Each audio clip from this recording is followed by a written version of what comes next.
Welcome back to Believe in Badgers on the Believe Network, presented by Oak Bridge Wealth Management. I'm Matt Perkins, joined as always by Badger legend, the Hebrew Hammer himself, Matt Bernstein. Bernie, how are we doing today?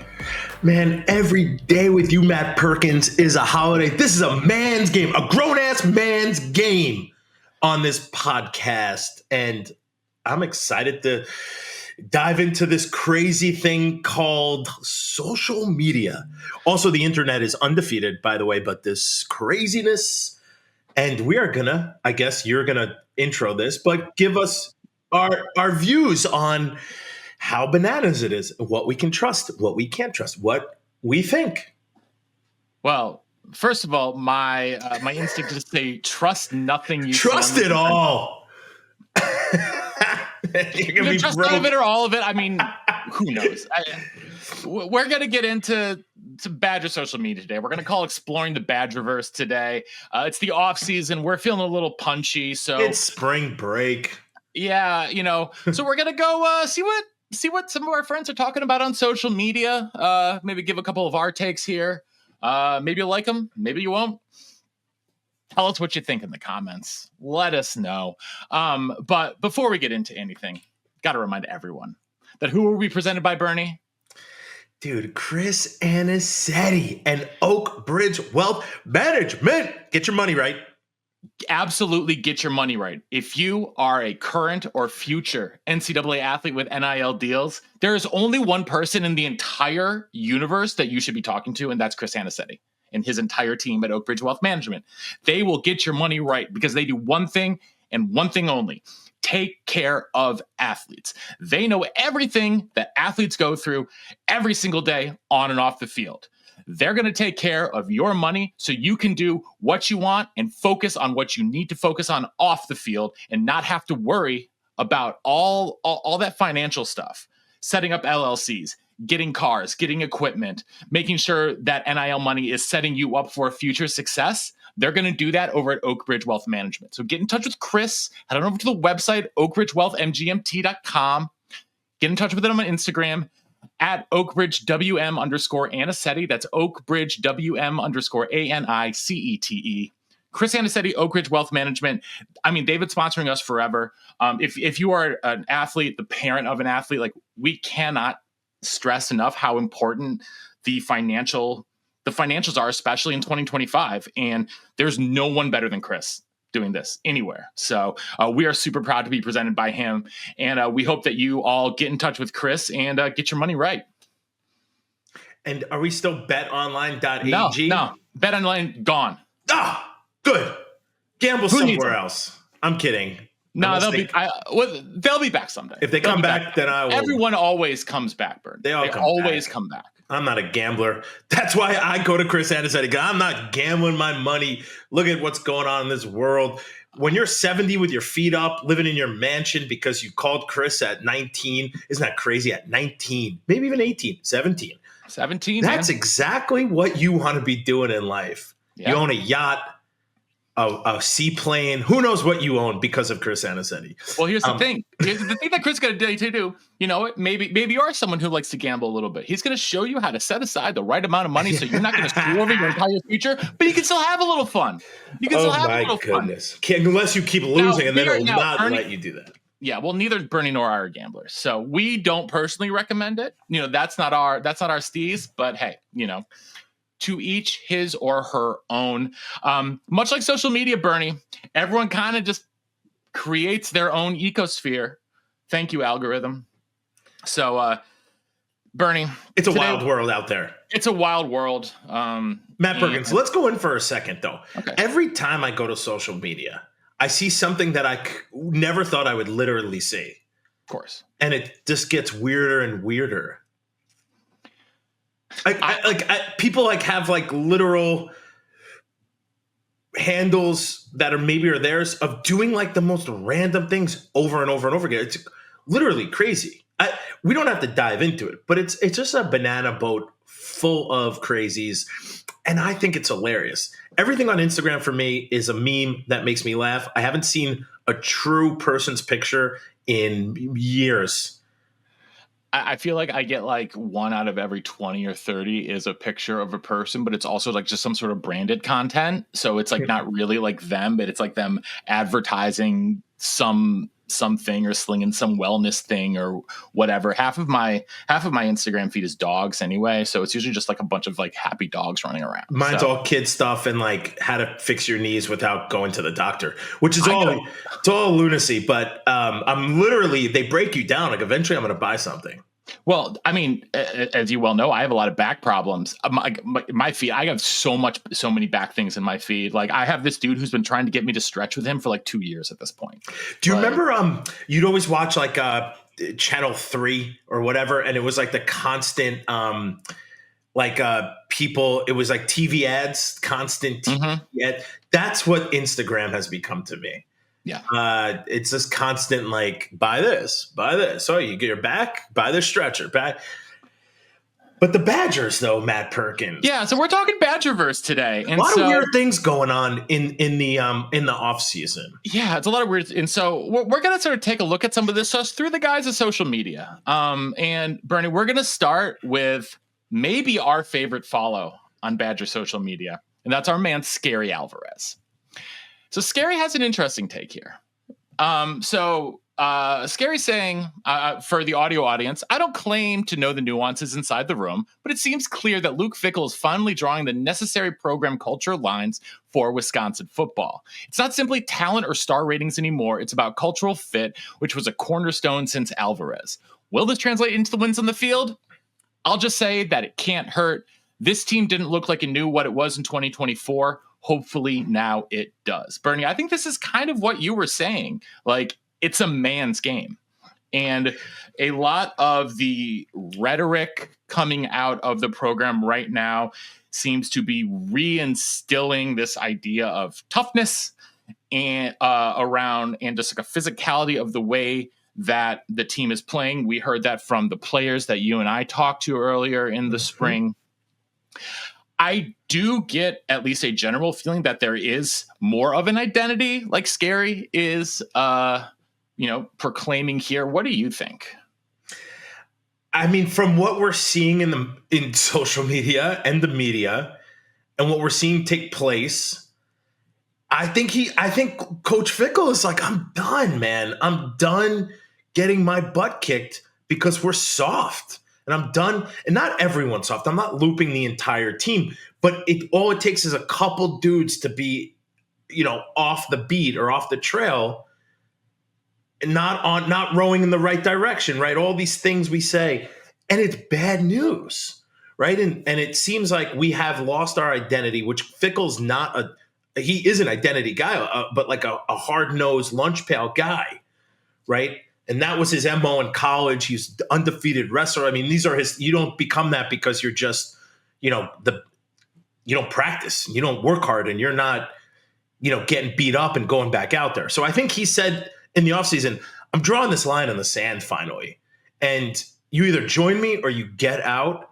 And listen, we're still going to go after guys. And I'm just going to refer to the tight end, Colgio, who's leaving. Mm-hmm. All reports that I've gotten, none of them are 100%. They're all, phone tag, but they're all coming back saying he didn't want to work that hard, and he wasn't physical, and he didn't want to do all the load that Wisconsin's asking him to do. To me, Coach Fickell in the back of his head's probably saying, you know what, we really could have used your talent, but see ya. Have a good one. Good luck. Good luck out there. You're just told the world you're soft and you don't want to work hard. You're going to go somewhere because everyone wants a tight end and everyone needs a good player. You'll be in the NFL. It's just the way the world works. But here, that's not going to fly anymore. And he's not going to be the last person, right, Matt Perkins? There are a couple other thoughts out there. I mean, Mark Hamper, the wide receiver who transferred in at the beginning of this portal season, is also back in the portal now too. And it is indicative. It's indicative. And I think that it is a return somewhat to like the grit of Wisconsin, right? We all remember the grit factory, shout out Colin Wilder, our guy. I think it's necessary for the program to return to that grit and that toughness that defined it for so long. Like you said, Bernie, because even if there are a couple guys out there who are soft, that will permeate the rest of the team. I mean, Bernie, how many guys did you play with who were, soft, didn't want to compete? Zero? I mean, one? I would say that there was always one or two, but one or two is not going to do anything because everyone looks at that person and goes, dude, what are you doing? You have this opportunity. You are going to play for the Wisconsin Badgers. And also, if you're going to ruin this, don't ruin it for me. Like, you're just not going to step on the field. And, it's funny. We talked about this. Was I texting with you? Like, in high school, we used to bully kids into working hard. Oh, sounds terrible. That was, we were talking. I'm like, it sounds horrible to say, but when you remember on like 31 sweep, right? It's an outside run to the right. The left tackle's job is to run cross face, cross field. That's what we called it. So that dude's supposed to be across the field by the time the halfback is like running up the field to block someone downfield. Anyone who crosses. Touchdown block. It's a touchdown block. It's a touchdown block. Also, you can destroy people on it. You could come back block, and that was legal. So we were like, we'd watch film or we'd be there. And if you weren't running down the field, we would make your life hell. We're talking about make your life hell for not working hard. It's not like you weren't cool. Nobody cared if you liked country music or rap music. It was, are you going to do what I need you to do so we could win? And we bullied kids. I mean, I feel bad. Even asked my little brother, Ben, he's like, when I showed up as a ninth grader, you lit me up. And you're like, dude, this is varsity. Like, what does that say to people? Then he was one of the best guys to ever play at Edgemont. So, and he went to play at Columbia. And I don't want this for other people, but I think it has to be, I was talking with was I talking with you, Matt Perkins? Was this yesterday about there needs to be a group of guys. Can't just be what's his name from last year? Who's the defensive back? It can't be Hunter just by himself going, we got to step up as a group. It needs to be 5 guys, 10 guys who are like, you are going to get told day in and day out that you need to do better, or you're just not going to play, or we're just going to keep doing it and annoy you to death. And that there wasn't anyone on the team I played with in high school and in college that you didn't bully into basically playing harder and being better. It sounds bananas to think about, like how you went from bullying somebody for them to work harder, to them to be better. But we won 3 state championships in high school, and we were pretty competitive in every single game almost in college. There's always one or two that come in and they take it for granted. But I think Fickle's like, we have too many guys possibly taking it for granted, and we're not going to, we're cutting that. Yeah. Yeah, I think it's necessary, and there are a lot of people on the social medias agree. Abner Casanova here says, personally, I'm enjoying the fact that it seems Fickle is running physically and mentally weak players off the team. You want change? That's not going to be coming by letting money-hungry transfers walk all over you. Coach them hard, instill discipline, and get rid of the weak links. I'm not sure it's going to result in football games won, but I like the precedent it sets. But this is echoing the same thing that Scary was saying, and it also to me is echoing what we're seeing at Tennessee with Nico Iamaleava transferring out after demanding more NIL money, and Coach Josh Heupel just saying no. And I think that's important, and it is important to push back. Bernie, neither you nor I are saying that players shouldn't get money. They should get the money, but you also can't have someone holding your entire team hostage over that, because it is going to rot the program. It is going to create a sense of one person matters more than the rest of the team. And especially at the collegiate level, when you have 105 players on the team, you just can't let that happen. Mm-hmm. Like, I don't care how good the player is. Like, I don't care if they are the All-American quarterback. Like, at some point, you have to say it is a team and not one individual who is trying to maximize their own individual earning potential. Now, I might be wrong, but this is how I feel about this one. Well, no, I completely agree. Here's what I'm hoping Fickle's doing. He's saying, I got a bunch of years left. what do I want my legacy? What do I want to accomplish? And it's not going to be. I think this is me thinking. Okay, it's opinion, guys. Thinking that I'm not going to let these kids dictate to me what I want my program to be at Wisconsin. I'm going to dictate now to everyone else. And you know what, Cozio, you don't want to be here, man. Good luck, dude. Good luck. No ill will. Good luck. Hope it works out for you. Good luck. Hope it works out for you, but there is. But we're putting a brand of football, and I would also. It's a message, right? It's a message. Hey, listen, we don't want everybody else. If you think this is what it's going to be, we don't want you. That's what I'm putting together, and you can kind of see Fick's a little frustrated in this video. Yeah. Let's quote him. This isn't for everybody, right? This is a grown ass man's league, and this is a grown ass man's game. And if guys understand that, this isn't the right thing for them, and it is what it is. And that sums it up. That sums it up. That is everything. Shout out to Badger_recruiting or at WI_recruiting for this one, for pulling this quote. It's as blunt as we can be about it. They're doing 42 push-ups at the end of each practice because they gave up 42 points. It's, you know what, everyone's gonna be like, oh, that's pretty corny. But you know what? The mental, you don't forget it, and it pisses you off. And that is what brings the fire and changes culture and does things exactly what we're looking at now, that will push dudes to work harder, to want it more, to feel how hard last year stunk. Let's not let that happen again. Dude, we said the same thing in 2002. Yes. In 2001, we stunk. Guys, I'm with you on this boat. We were 5-7. We didn't go to a bowl game. 5-6. It doesn't even matter. We stunk. And nobody wanted that to happen again. So and the coaches, believe me, the coaches didn't. We worked way, way, way hard after that. We didn't. During finals week, JD's like, I don't care. Until you leave, you're here every day. And he set it up so you had to lift around your final schedule. Guys, do you think school's important? Yes. Is it that important when you suck at football? No, it's not important anymore. And I don't think we suck. I just think I think we have better coaches, right pieces. And we just need, and I like, listen, the culture and the message and what it seems like, from talking to the guys, hey, this is turned up and you guys should be excited for what's going to happen. It's not about wins and losses this year. It seems right now that we're doing the right things. Finally, after 3 years, we're figuring out, like, we don't need these dudes. They're not going to make us better. They're going to make culturally worse for us. I'm getting fired up here, Matt Perkins. It's okay. It's okay. I'm going to bring us down, though, for a second, Bernie, because, as much as we were upset about, it's a little disappointing that Kazeel heads to the portal. We got some worse news.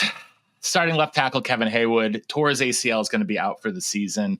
I've talked on this podcast ad nauseum about how special I think he's going to be as a left tackle. This is a big, big blow, Bernie. Yeah. To the offensive line. It's a big blow because, they're already replacing a 4-year starter in Jack Nelson. And now the guy who was in place to do that goes down at the end of camp. And so, they've got a couple guys in there, but no one with any real experience and no one with the athletic upside of Hayward.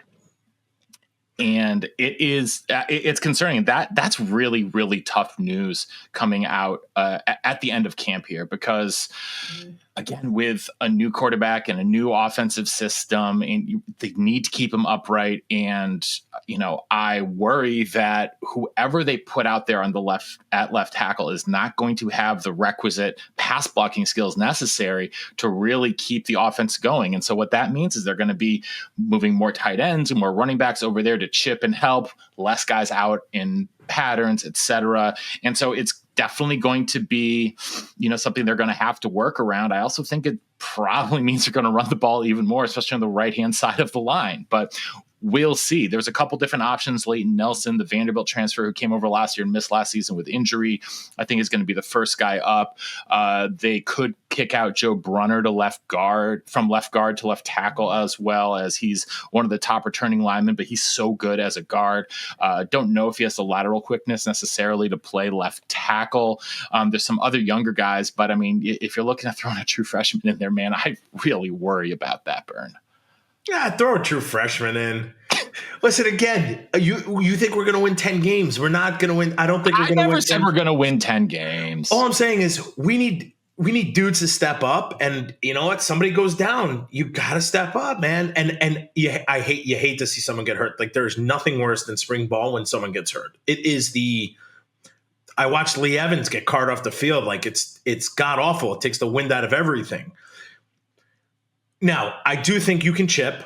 You can do things. We had tackles who weren't, Joe Thomas. I mean, not everyone's a Joe Thomas. There's things you can do. Guys are going to work hard. They still got that chip. They're not going to want to let it go. You have the offseason to work footwork, to continuously. I mean, I would assume that these guys would be grinding starting, what day is it? April. So by the second school ends, these dudes are going to be grinding to play. And someone's going to do it. They're going to say someone's going to do it. So, I mean, listen, there's nothing worse than an injury to a starter or projected starter who you really have high hopes for. But there's got to be a guy behind you to sack up and do it. That's not the right thing to say, but my wife would kill me. Sorry, guys. I was going to say nut up, but that's even worse. Matt Perkins, help me out here. You just got to pull yourself up by the bootstraps and, let's think of what other cliches I can pull. Bring out your hard hat, get your lunch pail ready, put on some overalls and get to work. Oh boy. All right. I'm already in trouble. How does that work for you, Bern? It works, I guess. I still like you gotta sag it up, but hey, that's it. You literally gotta, yeah, button your chin strap and suck, go hard, go ham. Yeah. So, Bernie, what else is on your mind? Show another highlight, dude. What else is on my mind? Didn't we just get a quarterback too? Yeah, there's a transfer, a kid who transferred in for. He's not going to be competing for a starting job. It's been pretty well, known that he's a depth piece because they just don't have. Well, the guy from Maryland's the guy. He's our guy. Yes. Let me ask you. Let me talk to you as now a fan. Yes, Matt Perkins. Whose jersey should I buy this year? I know whose jersey I'm buying this year. Yeah, Matt Perkins. I know I'm buying Charles Perkins jersey. Shout out to you. But whose jersey should you buy? I have a couple thoughts. I want to get a little bit more, maybe bird's eye view of college sports. How it's so hard to be a fan. It is because so much happens in not even the off season. I don't even know what season it is. Spring ball. It's like it is the off season, but. So much happens, and there's so much maneuverability. Mm-hmm. Like I was so pumped for this guy Tanner, right? The tight end. So pumped. He can just pick up and leave. He can, and it's happening everywhere. Not just the Badgers. I'm speaking everywhere. Everywhere. There's over 1,000 kids entered the portal here on the first day of spring. How hard is college? I think college sports has become.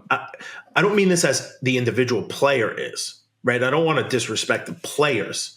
I think the overall, it's a joke now. I mean, it's not college sports. It is the sports. It's college sports are a joke. It's semi-pro sports. It's semi-pro. And I mean, listen, you never hear anyone go like, they don't even tell these anymore on TV, like what these kids study. Like, it's just not important. Like nobody cares anymore. Because you don't study. You don't even go to school. AJ Storr is going to be in, 7 teams? And even count high school, which I saw this line. 8 schools in 8 years? 8 years, yep. Dude, how are you a fan of that guy? I mean, not. I don't mean it like if you like him or not. I'm not saying that. I actually liked him as a Badger. I'm saying, how are you a fan of his? Because he just leaves and goes somewhere else. He's not sticking around to any team. You don't learn him. You don't. That's what, to me, college sports has become, who knows who's going to be on your team tomorrow? Today, when's the portal close on, April 17th? Is it still open? Yeah, no, it just opened again yesterday, and now it'll be it's open for a week or 10 days or something. It's 10 days right now, I think. Closes at the end of next week.